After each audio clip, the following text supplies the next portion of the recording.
এ সপ্তাহে নির্বাচনের রোডম্যাপ ঘোষণা করা হবে আশা ইসি সচিবের।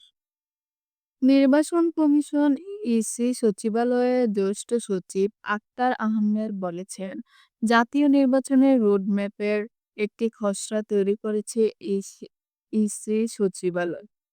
কমিশনের অনুমোদনের পর এই সপ্তাহে তা প্রকাশ করা সম্ভব হবে বলে তিনি আশা করেছেন।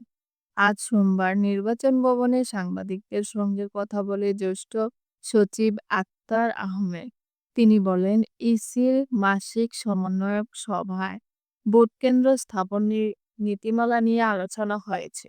সেখানে বলা হয়েছে, ভোটকেন্দ্রের সংখ্যা বাড়বে না। এর অর্থ এই নয় যে অতীতে যা ছিল হুবহু এটাই রাখতে হবে। যৌক্তিক বিবেচনায় যদি বাড়ে সেটা হবে। তরুণদের জন্য আলাদা ভোট করার বিষয়ে জানতে চাইলে ইসি সচিব বলেন, এখন পর্যন্ত এটা ইসির আলোচনায় আসেনি।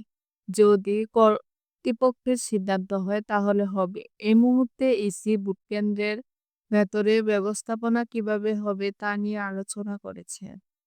ইতিমধ্যে সংসদীয় আসনের সীমানার খসড়া প্রকাশ করেছেন নির্বাচন কমিশন। ৮৩টি আসনের খসড়া নিয়ে দাবি ও আপত্তি পেয়েছে ইসি। এ বিষয়ে পরবর্তী প্রক্রিয়া সম্পর্কে জানতে চাইলে এ কথা বলেন তিনি।